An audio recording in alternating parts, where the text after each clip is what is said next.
ዛሬ በሶስት ነጥቦች እንወያያለን። ይህ ለአራተኛ ክፍልና ለአምስተኛ ክፍል ጠቃሚ መወያያ ነጥብ ነው። የመጀመሪያው የተጠየቁት ጥያቄ ምንድነው? ድብልቅ ቁጥሮችን መቀነስ እንችላለን ወይ ነው። ሁለተኛው ደግሞ ድብልቅ ቁጥሮችን ወደ ፐርሰንት ስንቀይር እንዴት እንደሆነ ነው። ሶስተኛው ጥያቄ ስለ ተመሳሳይ ቁም። የመጀመሪያው ለምሳሌ ድብልቅ ቁጥርን መቀነስ እንችላለን ወይ? 4 ሙሉ 1 ሁለተኛ ሲቀነስ 2 ሙሉ 1 አምስተኛ ቢሆን ጥያቄው ይሄንን ወደ ህገ ወጥ ክፍልፋይ እንቀይራለን። 4 ሲባዛ በ2 8 ሲደመር 1 ይችን 1 ማለት ነው። ሲደመር 1 9 9 ሁለተኛ ሲቀነስ ይሄን 2 ሲባዛ በ5 10 ከዚህ ጋር ከ1 ጋር ስንደምር 11 11 አምስተኛ። አሁን ምን ሆኑ? ቆጣሪያቸው 2 እና 5 የተለያዩ ሆኑ። ማንና ስለዚህ 9 ሁለተኛ 11 አምስተኛ። እሺ 9 ሁለተኛ ሲቀነስ 11 አምስተኛ። እነዚህን ተመሳሳይ ዲኖሚኔተር ወይም ቆጣሪ እንዲኖራቸው ምን ማድረግ ነው? ይችን በ5 አምስተኛ ባበዛ እነዚህ። እሺ እንመለስና ደግሞ እነዚህን በ2 ሁለተኛ ባበዛ ይችን በ5 አምስተኛ ሳበዛ 45 አስረኛ ሲቀነስ ይሄንን ደግሞ በዚህ ቆጣሪ ሳበዛ በ2 ሁለተኛ 22 አስረኛ። በቃ ከዚህ በኋላ ምን ይሆናል? ከ45 ላይ 22 መቀነስ ስንት ይሆናል? 23 23 አስረኛ ይሆናል። የመጀመሪያ ጥያቄ ተመለሰ፣ ጨረስ። ወደ ፐርሰንት ድብልቅ ቁጥርን መቀየር እንዴት እንችላለን? አሁንም 5 ሙሉ 1 ሁለተኛ የሚለውን በፐርሰንት ስንቀይር በመጀመሪያ ወደ ህገወጥ ክፍልፋይ እንቀይረዋለን ማለት ነው። 2 ሲባዛ በ5 10 ሲደመር 1 11 11 ሁለተኛ ሆነ። ፐርሰንት ማለት ቆጣሪው በመቶ ሲገለጽ ማለት ስለሆነ ይቺ 100 እንድትሆን ሲባዛ 250 ይሄንንም በ50 አበዛለሁ። 50 ሲባዛ በ11 11ን በ5 አበዛ 55 55 0 550 ኦቨር እቺ ደግሞ 2 ሲባዛ በ50 100 ሆነች። 550% መቶኛ ማለት ፐርሰንት ሆነ። ወደ መጨረሻው ስለ ተመሳሳይ ቁሞች ነው። እንግዲህ በአምስተኛ ክፍል ትምህርት ላይ ስለ ቁም በመጀመሪያ ምን ማለት ነው? አንድ ቁም የምንለው ለራሱን ችሎ የሚሄድ ቫሪያብል ተለዋዋጭ ሊሆን ይችላል፣ ቁጥር ሊሆን ይችላል፣ ወይም ሁለቱም ቁጥርና ተለዋዋጭ። ልክ እንደዛ ሆነች 3 ቀ የምትለው አንድ ቁም ነች። 3 አምስተኛ በአንድ ቁም ነች። እና ተለዋዋጮችንም ቁጥርም ሊሆን ይችላል። 4 ብንል ለምሳሌ ብቻውን ራሱን ችሎ አንድ ቁም ወይም ተርም የምንለው ማለት ነው። እንግዲህ ስለዚህ ተመሳሳይ ቁም ማለት በመጀመሪያ ምን ማለት ነው? እዚህ ጋር መጀመሪያው ላይ ለምሳሌ ብንመለከት 26 ዘ ዴፊኒሽን ላስቀምጥላችሁ።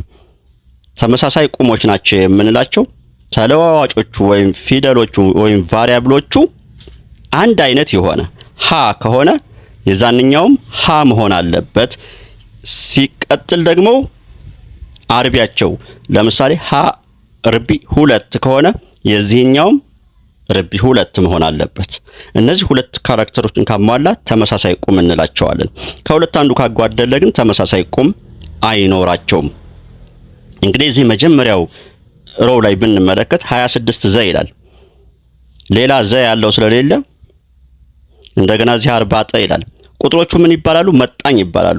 40 ብሎ አሁን ዘ ሲል ወይም ጠ ሲል 40 መጣኝ ወይም መጠን ወይም ኮኤፊሽንት የምንለው ይሆናል። እዚህ ጋር ሁለተኛው ሮ ላይ ብንመለከት 5 ቀ 12 ቀ እና 24 ቀ እነዚህ አሁን ተመሳሳይ ናቸው።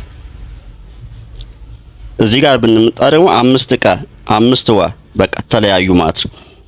እዚህ ጋር ስንመጣ 79ኛ ጠ 79ኛ መጣኙ የፈለገውን ይሁን። እኛ አሁን ፊደሏ ላይ ነው የምንተተኩረው። ጠ ከሆነ ጠ መሆን አለበት ነው። ቀጥሎ አርቢው ብያለሁ። ለምሳሌ አሁን ላሳይ 4 ጠ እና 5 ጠ ርቢ 2። አሁን እነዚህ ተመሳሳይ ቁሞች አይደሉም። ተመሳሳይ ያልሆኑበት ምክንያት 4 እና 5 የተለያዩ በመሆናቸው አይደል። እሱ መጣኛቸው አይመለከተውም ብያቸዋለሁ። እሺ ፊደሎቹስ ወይስ ተለዋዋጮቹ ጠ ናቸው። ጥሩ ሆኖ ነበረ። ነገር ግን የዚህ አርቢ አንድ ሲሆን አይጻፍም አንድና ነው እንጂ አንድ ሲሆን የዚህ አርቢ ደግሞ 2 በመሆኑ ምክንያት ሌላ ላሳይ። 3 ሸ ርቢ 2 እና 4 ጠ ርቢ 2 እነዚህም ተመሳሳይ ቁሞች አይደሉም። ምክንያት እነዚህ ደግሞ አርቢያቸው 2 መሆኑ ጥሩ ሆኖ ሳለ ነገር ግን ተለዋዋጮቹ ሸና ጠ በመሆናቸው ምክንያት። የመጨረሻ እዚሁ ላይ የማሳስበው እንግዲህ ተመሳሳይ ቁሞች ከሆኑ ነው መደመር ሆነ መቀነስ የምንችለው። ተመልከቱ እዚህ ጋር አሁን 8 ሸ ሲደመር 9 ዘ ሲቀነስ 7 ሸ ሲደመር ዘ ይላል። እነዚህን አሁን ብንደምር 8 ሸ የሱ ወገን ማነች? ሲቀነስ 7 ሸ የምትላል። ከ8 ሸ ላይ 7 ሸ ስንቀንስ 1 ሸ ይቀረናል። በጨረስ። ከዚያስ 9 ዘ የምትላለች እዚህ ጋር 1 ዘ አለች ሲደመር 10 ዘ ብለን እንጨርሳለን። አንድ ልጨምር እስኪ እንመልከት። እዚህ 2 መ አለች። መ የሚባል አለ ሌላ? የስ ያውና 2 መ እና 5 መ 7 መ። ይቀጥል። ሌላ መ የለም አይደል? ወዚህ አለ። እሺ ወ የሚባል አለ ሌላ? የለም። ሲደመር 3 ወ ብዬ ላስቀምጥ። ከዚያስ እስካሁን የተጠቀምኩባቸውን ሳጠፋ በመ ጉዳይ ላይ አውርተናል፣ በወ ጉዳይ ላይ አውርተናል። ማን ቀረን እዚህ ጋር? 4 ዘ ሲቀነስ 2 ዘ 2 ዘ ይቀረናል። 2 ዘ ማን ቀረን ሌላ? 8 ቀ ሲደመር 8 ቀ። በእንዲህ አይነት መልኩ መደመር እና መቀነስ እንችላለን። ምን ሲሆኑ? ተመሳሳይ ቁሞች ሲሆኑ። ቴንክ ዩ